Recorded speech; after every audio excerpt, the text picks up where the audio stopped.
Zipper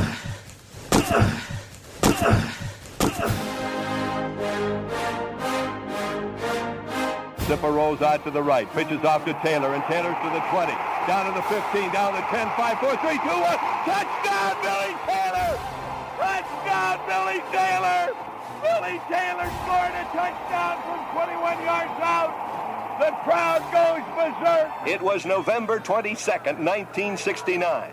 That they came to Barry, Michigan, all dressed in maize and blue. The words were said, the prayers were read, and everybody cried. But when they closed the coffin, there was someone else inside. Oh, they came to Barry, Michigan, but Michigan wasn't dead. And when the game was over, it was someone else instead. 11 Michigan Wolverines put on the gloves of gray, and as the organ played the victors, they laid Woody Hayes away. Under center is Wangler at the 45. He goes back. He's looking for a receiver. He throws downfield to Carter.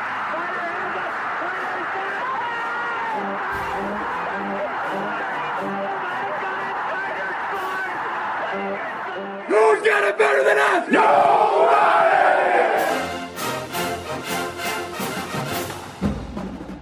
Welcome to the Michigan Man Podcast on Wolverine Sports Radio, a member of the V Sporto Network, and in partnership with SB Nation's Maize and Brew, for Wolverine fans from coast to coast. Go Blue, and welcome to our game day edition of the show. I'm your host, Mike Fitzpatrick. Joining us shortly will be beat writer Austin Meek from The Athletic. First, a few of my thoughts to get us started. It's been a great start to the season for us. 5-0 and heading into Bloomington this Saturday with a huge game looming on the horizon next week. First things first, though, we need to take care of business against Indiana. You have to take every road game seriously in this conference or it will bite you in the butt. Even if it would appear your opponent just isn't that good. That's what makes any road game dangerous. Some would say this is a trap game as we might be looking ahead to Penn State.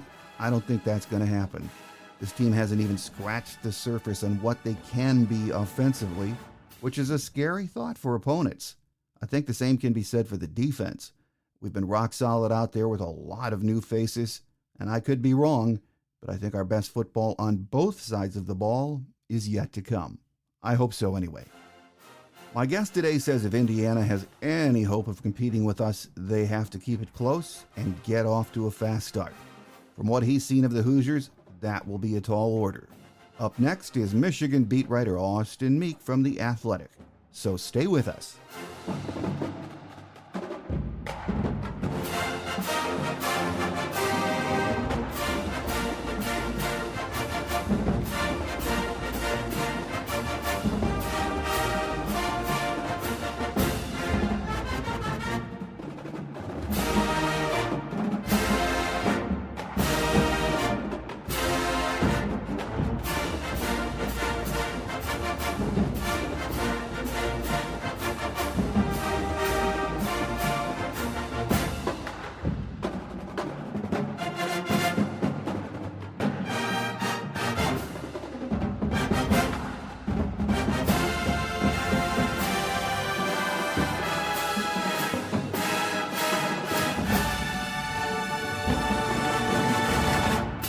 Here with us on the show today is beat writer Austin Meek from The Athletic. Great to once again have you back, Austin. Hey, Mike. Thanks for having me. Well, Austin, Michigan stays on the road this weekend, traveling to Indiana. It's week 6. Before we talk about that matchup with the Hoosiers, let's, if we could, take a brief look back at the Iowa game, get your thoughts. And what, if anything new, did you learn about this Michigan team on Saturday? Well, I think that I was definitely curious to see how Michigan would respond the first time playing away from home in a difficult environment where Michigan hadn't won since 2005, I believe, against a team that, even though Iowa has struggled offensively, that's one of the better defenses Michigan is going to face this year. So I was really curious to see how J.J. McCarthy would respond to that in his first start away from home.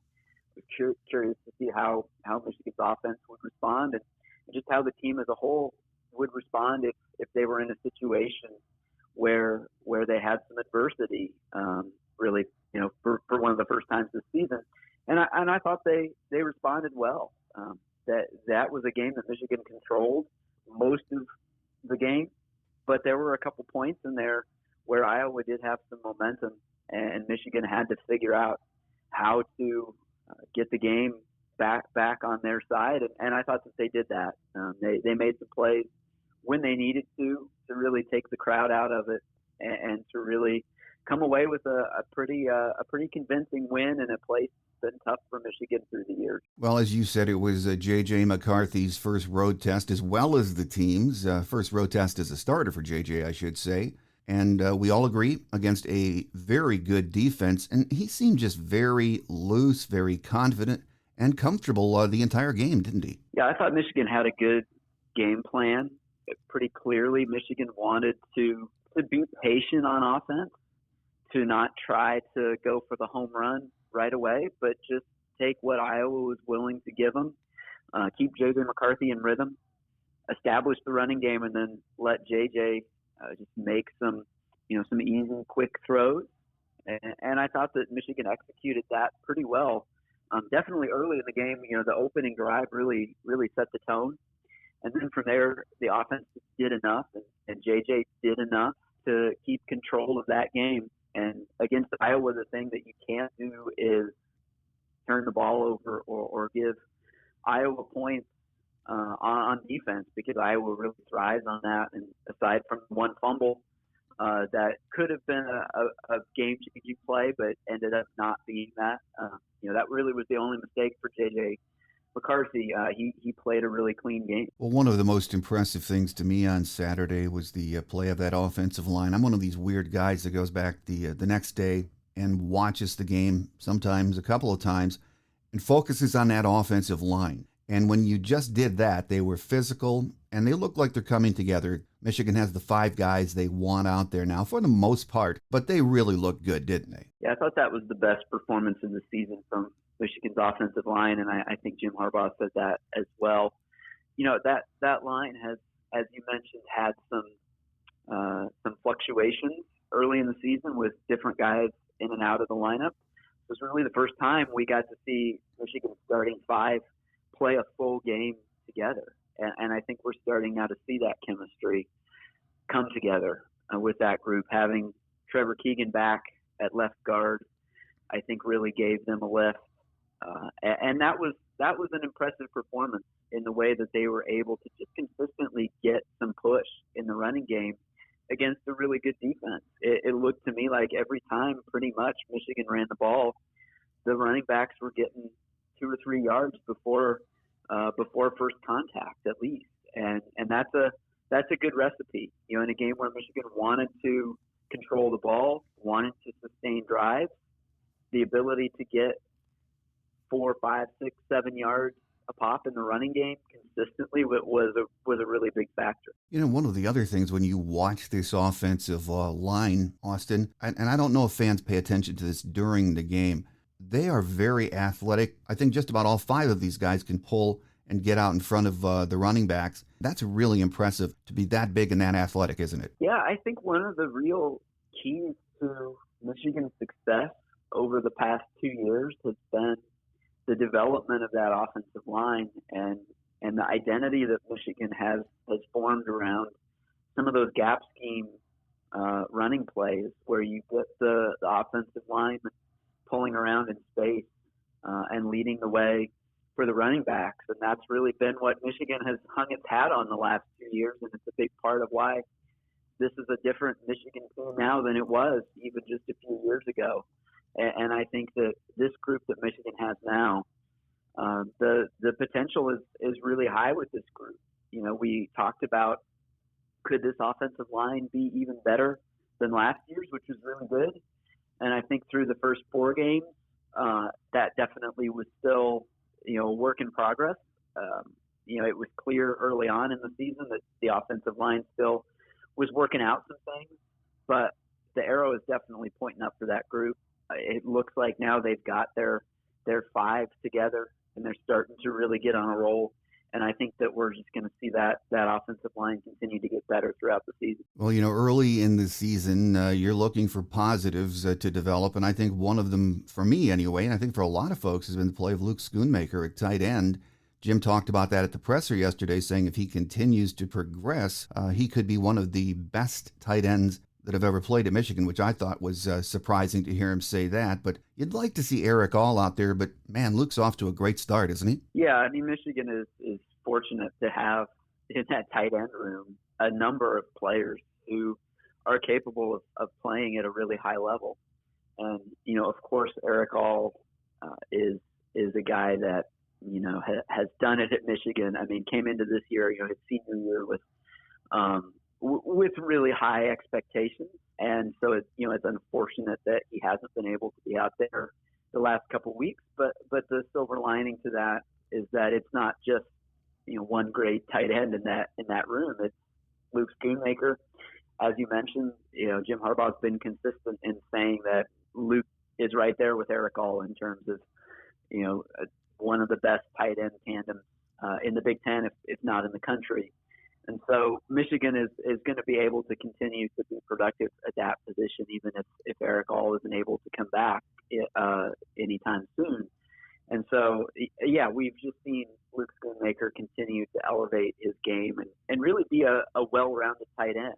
Maybe he had a reputation as, kind of the blocking tight end, and Eric All was more of the receiving tight end. But I think, especially since Eric has sit down, we've seen that Luke really can do it all. He can be a dominant blocker, and he also can be a factor in the passing game. Another plus on Saturday was the return to action for Donovan Edwards. It was nice to see him trot out in the field, and he's getting worked back into game shape. But it's clear when he's out there, he adds another dimension and so many more options to this offense, doesn't he? Donovan Edwards definitely gives Michigan a different look in terms of being able to catch the ball out of the backfield, not just as a check down option or somebody that catches screens, but as somebody who can make plays down the field as a receiver. And we saw that on the scramble drill when J.J. McCarthy had a rusher in his face, had to bail on the pocket. Donovan Edwards just finds the open space in the back of the end zone, and J.J. finds him for a touchdown. So those are the kind of plays that you see from Donovan Edwards when he's on the field, not to mention his ability as a running back. I think he had 5 carries in that game, so he didn't carry the ball a ton, but he made the most of it. He had productive runs when the ball was in his hands, and I think especially as the season goes on, that's going to be so important because Blake Corum's had close to 30 carries the last 2 weeks. And that's a big workload. And I think Blake Corum can handle it. He's gotten himself in really good shape. So I don't think that there's a concern that Blake Corum is going to wear down. But it's a long season, and you need more than one running back. Last year, Michigan had 2 that they leaned on really heavily. And I think having Donovan Edwards back to be able to share that load is really important. Well, after the Maryland game, Austin, I was hearing from Michigan fans, and I even heard Joel Klatt questioning the play calling, how it's handled. But I thought on Saturday it was really good, especially the scripting on that first drive from Coach Weiss and Coach Moore. Got the guys into a nice rhythm, didn't they? Yeah, definitely. That 15-play script that they had going into the Iowa game really set things up well for the offense. It helps when you're getting 5 or 6 yards on sort of your base running plays, and there's a lot of things that you can build off of that. On the touchdown to Ronnie Bell on the opening drive, you can see Iowa really biting on the fake to Blake Corum because Michigan had so much success running between the tackles, and then you give the ball to the wide receiver on the end around, and he's got a clear path to the end zone. So Michigan really set things up really well on that opening drive, and I feel like the play calling has been smooth through the first 5 games. I didn't necessarily think against Maryland that there was a big rhythm issue with the play calling per se. There definitely were times when Michigan's offense was in rhythm and times when it wasn't. But I didn't necessarily think that was a play calling issue. But it can always get better, and I think Matt Weiss has said that, and Sharon Moore has said that, and there's certainly some intrigue. I think we all have been curious to know exactly how that works, what that process is like between those two guys, and they've been a little bit cagey about saying exactly how it works. But however they're doing it, it seems to be working okay for them so far. They're 5-0, and the offense just seems to be getting better. Yeah, and looking back at the Maryland game, I didn't think it was so much a matter of play calling as it was execution, and a lot of overthrown passes, some missed blocks, and you're going to get that early in the season anyway. Yeah, no, I agree with you. I mean, if JJ connects on even a couple of those throws down the field against Maryland that were open, then I think we're talking about that game differently. Or if a couple of those plays where, JJ might just need to, eat the sack or throw the ball away, if he does that on a couple plays, I think we might be talking about it differently too. So I agree with you. There definitely were times against Maryland and sometimes against Iowa too that the offense maybe got out of rhythm or didn't look as crisp as it did at other times, but that's just kind of the ebb and flow of a game, of a season. I think, you want to be in rhythm all the time, but there's going to be points where you have to grind through it a little bit, and I think that's just where Michigan is right now. Well, the defense, I thought, was pretty darn good Saturday. I know they gave up some yards, some passing yards specifically in the second half, but overall they were pretty rock solid, weren't they? Yeah, I mean, look, that Iowa offense is really struggling. That's not an offense that's going to put up a lot of points or a lot of yards on anybody.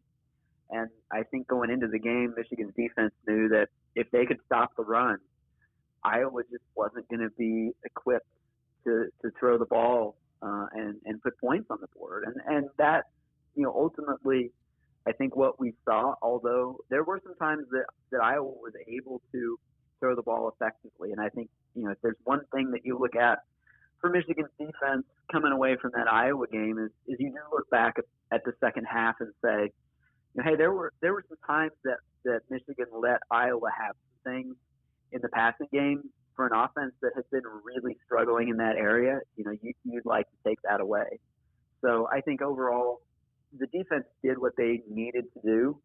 They shut down Iowa for a half, and then when they needed to make a couple stops in the fourth quarter, they did that. So I think that was, everything that you needed from Michigan's defense in that game, but they also came away with some things they can look at and get better from. So after 5 weeks, Austin, would you say this team is about where you thought it would be, or maybe a little bit better?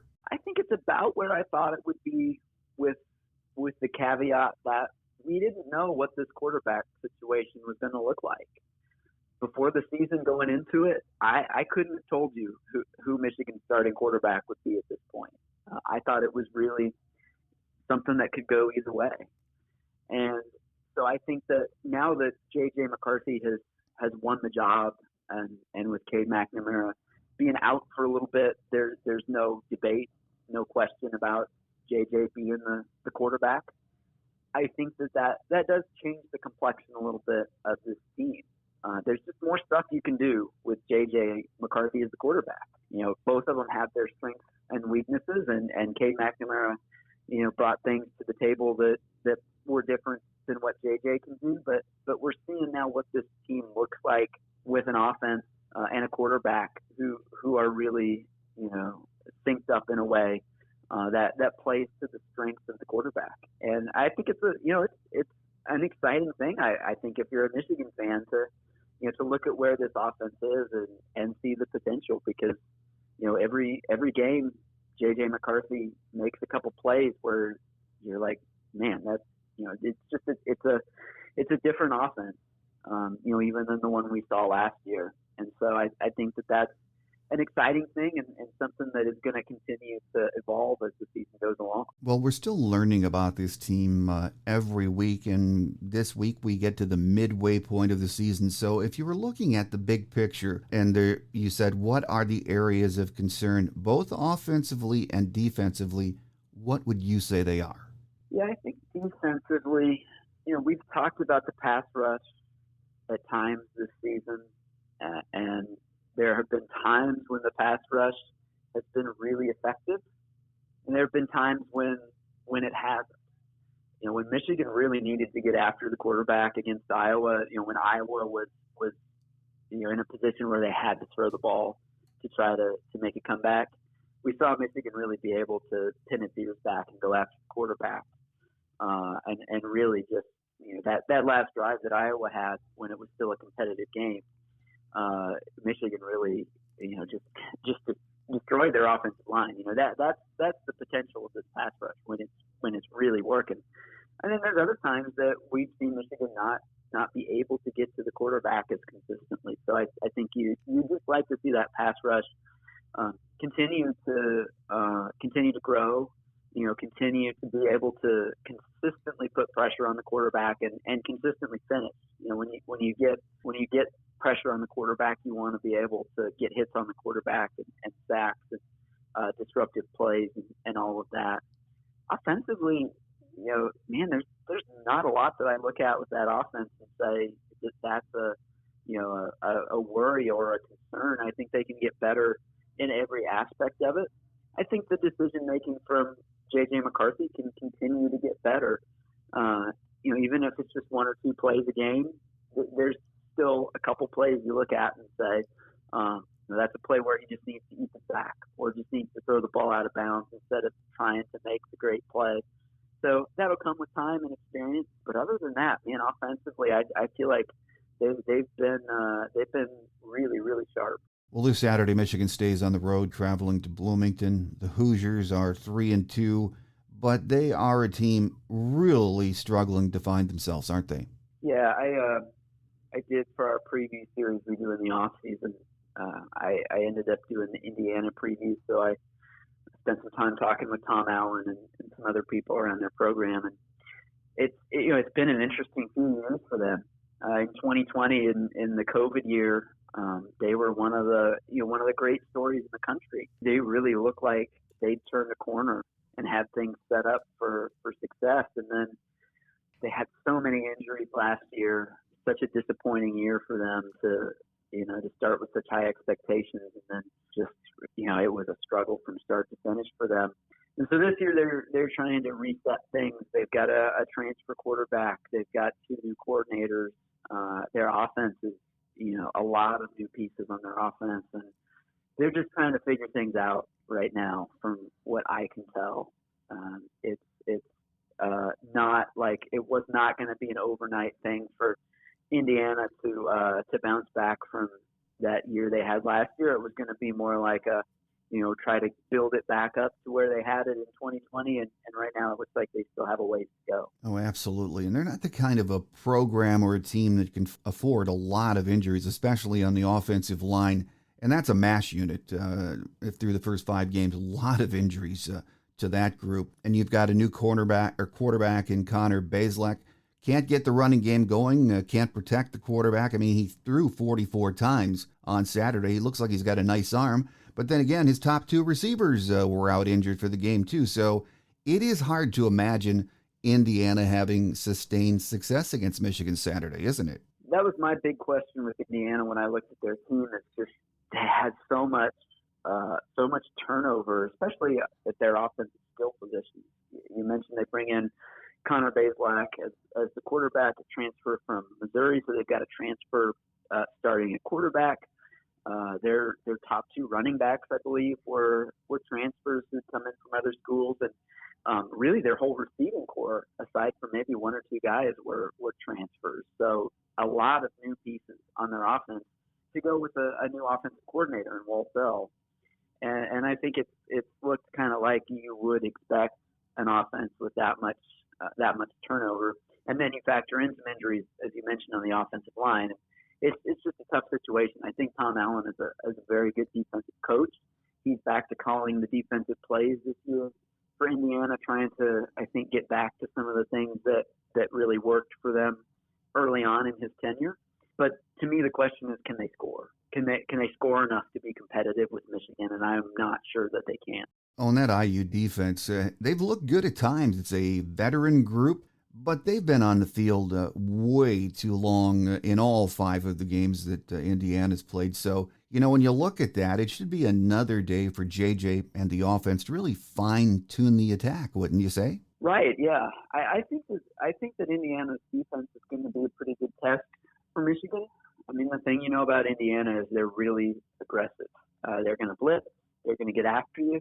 And so, J.J. McCarthy's going to have to be ready for that. It's a different type of defense for sure than what Michigan saw against Iowa. So, it'll be a good test in the sense of, you prepared for one thing and now you have to prepare for a different thing. And I think that, similar to Iowa, though, the key is just don't help them out. Don't give them points because their offense probably is not going to score enough on its own to win the game.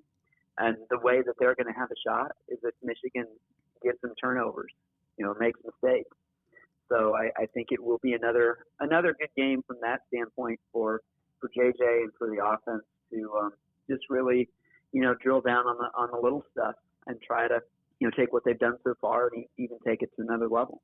Well, I know we're not supposed to look ahead. The team's not supposed to look ahead. We can. But if Michigan takes care of business like we expect them to in Bloomington this week, it sets up the first really marquee game of the season against Penn State. That's going to tell us a lot about just how good Michigan is, isn't it, Austin? When you look at Michigan's schedule, that's the game that you would look at and say, is the game that's going to determine where Michigan is at going into the last week. And I say that knowing that Michigan is going to have other tough games. Michigan State has struggled, but they always bring their best game against Michigan. Illinois is maybe the surprise team in the Big Ten this year. So it's not like Penn State is the only tough game left on Michigan's schedule.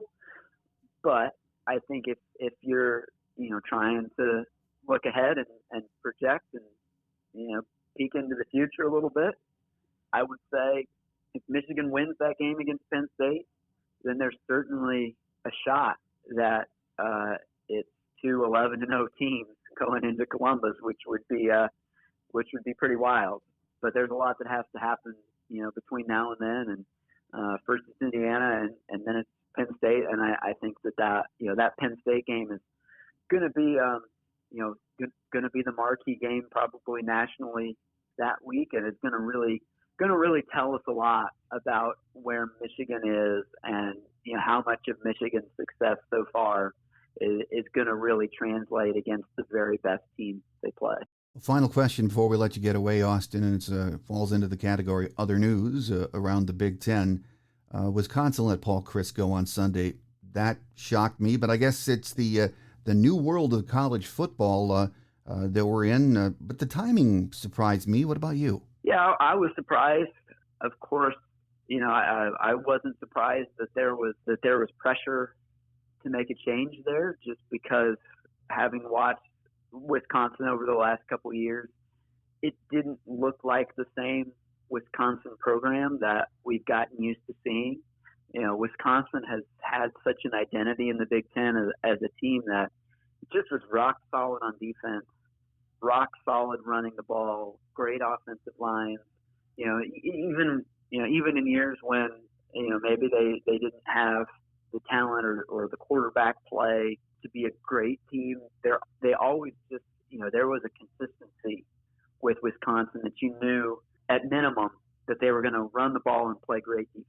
And when you see a Wisconsin team, getting blown off the field the way that the way they were even against Illinois and the way they were against Ohio State, not a surprise to me that there was some pressure on Paul Chryst, but definitely a surprise to me that they made that move when they did this early in the season for a coach who had so much success there, really, been kind of synonymous with that program.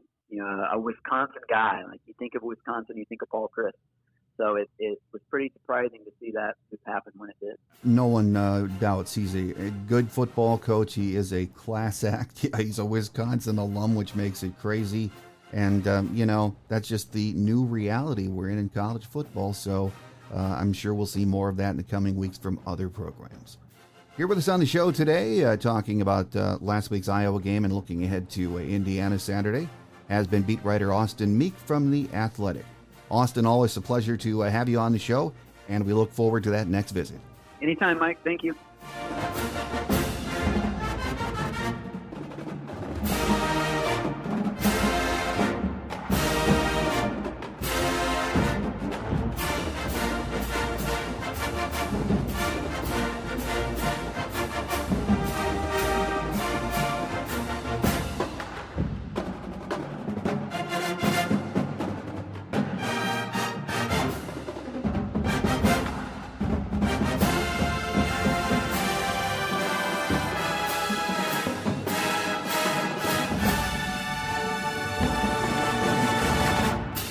On Quick Hits today, the only injury update we've had this week was concerning special teams ace Caden Colasar. It's not good news either. He tore his anterior cruciate ligament in his right knee on punt coverage late in the game Saturday. He will have surgery in the next few weeks and is done for the season. Caden is the son of John Colasar, who was a standout receiver for Michigan in the 80s. Other than that, no other injury news released by the athletic department. Here are a few game day notes of interest. We lead the series by a wide margin, 60 wins against 10 losses. The first meeting with IU was on November 3rd of 1900 in Ann Arbor, a 12-0 Michigan victory. Last year, these two teams met in Ann Arbor on November 6th, a 29-7 win for us. Tom Allen is in his 6th year as head man in Bloomington. He is 29-35. Last year, the wheels came off early for the Hoosiers, and they finished winless in Big Ten play, 2-10 overall. They returned 3 starters on offense, 6 on defense. This is a team relying heavily on portal transfers this year. Their last bowl appearance was in the 2020 Outback Bowl. They fell to Ole Miss 26-20. The weatherman says we'll see a mix of sunshine and clouds for the game, with temps in the upper 50s to near 60. A perfect football day if the forecast doesn't change. On paper, we have a huge advantage against these Hoosiers. They are a team that is reeling and has an injury list as long as your arm. Still, we need to be focused and show no mercy. That's what good teams do. That's what champions do. I expect we'll be all business this Saturday. Next week, we welcome Penn State to the Big House. To say this will be a pivotal moment in the season would be an understatement. The Nittany Lions have looked human in the last few weeks, but make no mistake, they are a good football team and they have a ton of talent. It will be a tipping point game for the season, rest assured. With us on our Visitors Edition Tuesday will be the radio play-by-play voice of Penn State football, Steve Jones. On Thursday's Michigan Game Day show, we'll hear from the longtime editor of our Michigan Bible, the Wolverine magazine, John Borton. That does it for now. I'm your host, Mike Fitzpatrick. Have a great Wolverine weekend, everyone. Think victory, beat Indiana. Until we meet again, take care, and as always, go blue. Thanks for joining us today on The Michigan Man, here on Wolverine Sports Radio, a member of the V-Sporto Network, and in partnership with SB Nation's Maize and Brew.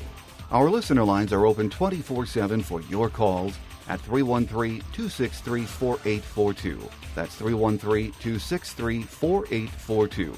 Or email us at themichiganmanpodcast@yahoo.com. That's themichiganmanpodcast@yahoo.com.